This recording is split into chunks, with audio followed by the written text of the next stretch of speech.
നമസ്കാരം, ഞാൻ വേണു മഹാദേവ്. നമ്മളിന്ന് വ്യാഴമാറ്റത്തെക്കുറിച്ച് ചിന്തിക്കുകയാണ്.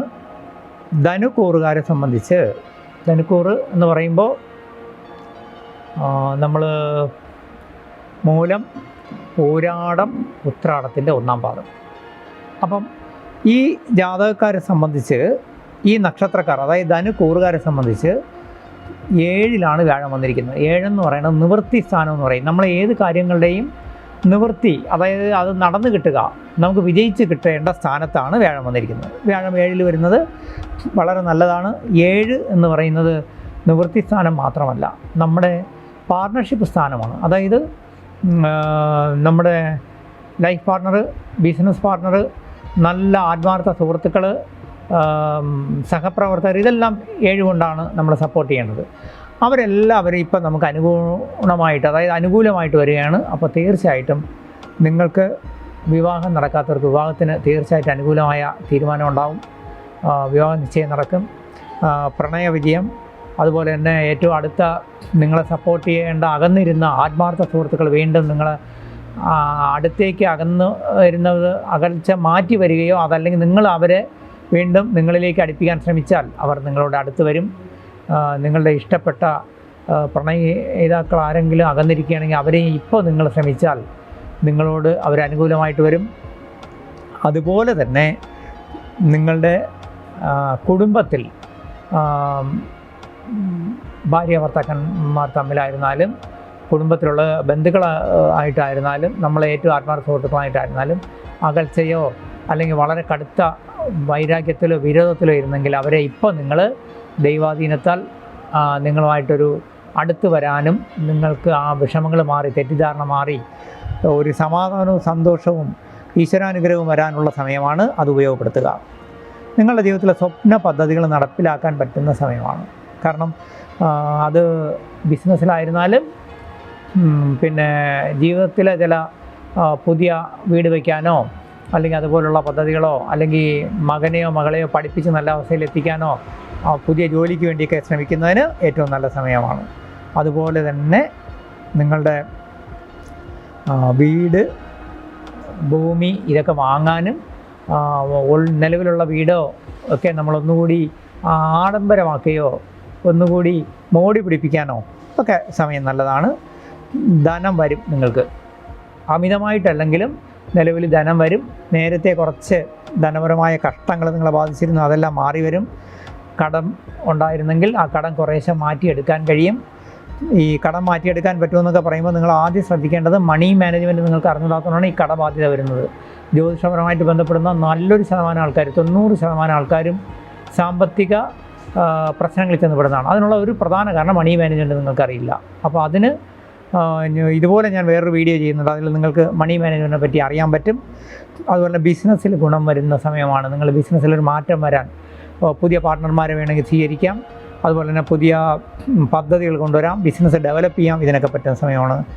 രാഷ്ട്രീയത്തിലായിരുന്നാലും, ഉദ്യോഗത്തിലായിരുന്നാലും, കലാ സാംസ്കാരിക രംഗത്തായിരുന്നാലും പുതിയ സ്ഥാനങ്ങൾ ലഭിക്കാനും പദവികൾ ലഭിക്കാനും നിങ്ങൾ ചരട് നീക്കിക്കോളൂ.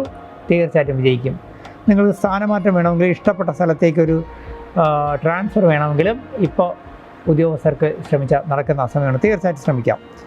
അതുപോലെ തന്നെ നിങ്ങൾ എന്ത് പ്രവർത്തിച്ചാൽ ആ പ്രവർത്തനങ്ങൾക്കൊരു ഗുണം വരുന്ന കാലമാണ്. അതുകൊണ്ട് തീർച്ചയായിട്ടും പുതിയ പ്രവർത്തനങ്ങൾ, പുതിയ പദ്ധതികൾ നിങ്ങൾക്ക് ആരംഭിക്കാം. റിയൽ എസ്റ്റേറ്റിൽ തൽക്കാലം ഇടപെടേണ്ട. ഭൂമിയും സ്ഥലമൊക്കെ വാങ്ങിക്കാൻ നല്ലതാണ് സമയമെന്ന് പറഞ്ഞെങ്കിലും റിയൽ എസ്റ്റേറ്റ് ബിസിനസ്സിൽ വലിയ പൈസ കൊണ്ട് മുടക്കുകയോ അതിലൊരുപാട് പ്രതീക്ഷ അർപ്പിക്കുകയോ ചെയ്യരുത്. അതുപോലെ തന്നെ കുടുംബപരമായിട്ട് കുറച്ച് ഭൂമിയോ സ്ഥലമോ കിട്ടാനുണ്ടെങ്കിൽ അതിപ്പോൾ നമ്മൾ പ്രതീക്ഷിക്കേണ്ട, അതിനകത്ത് കുറച്ചുകൂടെ ഡിലേ വരും. പിന്നെ ആരോഗ്യപരമായിട്ട് നല്ല ശ്രദ്ധ പുലർത്തണം.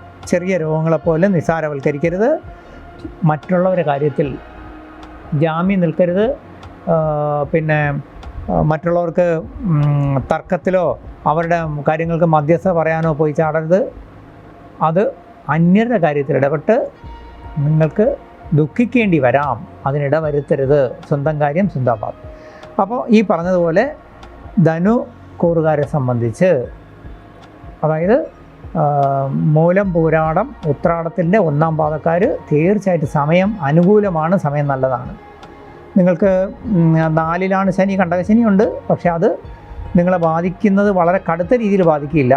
കുടുംബത്തിൽ കുറച്ച് ശ്രദ്ധ പുലർത്തിയാൽ മതി. കാരണം ഭാര്യ ഭർത്താക്കന്മാരായിരുന്നാലും ബന്ധുക്കളായിരുന്നാലും ഇഷ്ടജനങ്ങളായിരുന്നാലും അവരുമായിട്ട് വാക്ക് തർക്കവും ഒക്കെ വരാൻ സാധ്യതയുണ്ട്. പിന്നെ ഞാൻ നേരത്തെ പറഞ്ഞു, വാഹനപരമായ കാര്യത്തിൽ വളരെ ശ്രദ്ധിക്കണം. കാരണം അത്ഭുതകരമായ ചില അപകടങ്ങളിൽ നിന്ന് രക്ഷപ്പെടാൻ സാധ്യതയുണ്ട്. അതുകൊണ്ട് വാഹനം കൈകാര്യം ചെയ്യുമ്പോൾ സമയം നന്നല്ല. അതായത് നമുക്ക് സമയം മോശമായിരിക്കുമ്പോൾ നമ്മൾ വളരെ ട്രാഫിക് റൂൾ പാലിച്ച് നീറ്റായിട്ട് വണ്ടി ഓടിച്ചാൽ പോലും വേറൊരു വണ്ടി വന്ന് നമുക്ക് ചെറിയൊരു കുഴപ്പങ്ങളൊക്കെ ഉണ്ടാക്കി കൂടാന്നില്ല. അപ്പോൾ എന്ത് ചെയ്യണം? നമ്മൾ വളരെ ജാഗ്രതയോടെ ഓവർ സ്പീഡില്ലാതെ ഓടിക്കുക. വാഹനത്തിൽ കയറുമ്പോഴും ഇറങ്ങുമ്പോഴും ഒക്കെ വളരെ ജാഗ്രത പുലർത്തുക. അപ്പോൾ അങ്ങനെ വരുമ്പോൾ വാഹനത്തിൽ മാത്രമല്ല, ഉയരങ്ങളിൽ കയറുക, ഫാക്ടറി ജോലി ചെയ്യുക, മുറിവ് ചതവ് വരാൻ സാധ്യതയുള്ള എല്ലാ കാര്യങ്ങളിലും നമ്മൾ കുറച്ച് ജാഗ്രത പുലർത്തിയാൽ മതി. പൊതുവിൽ സമയം നല്ലതാണ്. അപ്പോൾ ധനുക്കൂറുകാരെ സംബന്ധിച്ച് ഈ വ്യാഴമാറ്റം ഒരുപാട് ഗുണങ്ങൾ ചെയ്യും. നിങ്ങളുടെ ജീവിതത്തിൽ പിന്നെ മംഗല്യഭാഗ്യവും വലിയ വലിയ മംഗളകർമ്മങ്ങളും നിങ്ങളുടെ കുടുംബത്തിൽ നടക്കും.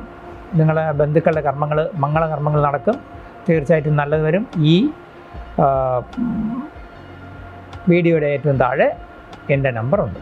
അപ്പോൾ നിങ്ങൾക്ക് എന്തെങ്കിലും നിങ്ങളുടെ ജാതകാലോ നിങ്ങൾക്ക് എന്തെങ്കിലും സംശയങ്ങളോ ജ്യോതിഷപരമായ സംശയങ്ങളോ അല്ലെങ്കിൽ താന്ത്രികമായിട്ടുള്ള സംശയങ്ങളൊക്കെ വന്നാൽ വിളിച്ച് ചോദിക്കാൻ മടിക്കേണ്ട, അല്ലെങ്കിൽ വാട്സപ്പ് ചെയ്യുക. തീർച്ചയായിട്ടും എൻ്റെ സപ്പോർട്ട്, എൻ്റെ ഉപദേശം നിങ്ങൾക്കുണ്ടായിരിക്കും.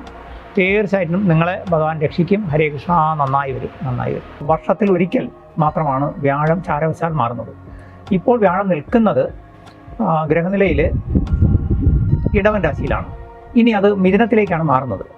അപ്പോൾ വ്യാഴം മാറുമ്പോൾ ഈ അടുത്ത കാലത്ത് തന്നെ മെയ്യിൽ, അതായത് മാർച്ച് ലാസ്റ്റോടുകൂടി, മാർച്ച് 28 കഴിഞ്ഞപ്പോൾ ശനി മാറിയതിൻ്റെ ഒരു ഗുണദോഷങ്ങൾ നമ്മളെ പൊതുവായിട്ട് എല്ലാ നക്ഷത്രക്കാരെയും ബാധിച്ചുകൊണ്ടിരിക്കുന്ന സമയമാണ്. അപ്പോൾ ഇതിൽ ശനിമാറ്റം കൊണ്ട് ദോഷ ഫലങ്ങൾ അനുഭവിക്കുന്ന, അല്ലെങ്കിൽ പിന്നെ കണ്ടകശനിയോ ഏഴരശനിയോ ഒക്കെ ബാധിച്ച പലരെയും ഈ വ്യാഴമാറ്റം കുറേ ഗുണകരമായിട്ട് സപ്പോർട്ട് ചെയ്യും.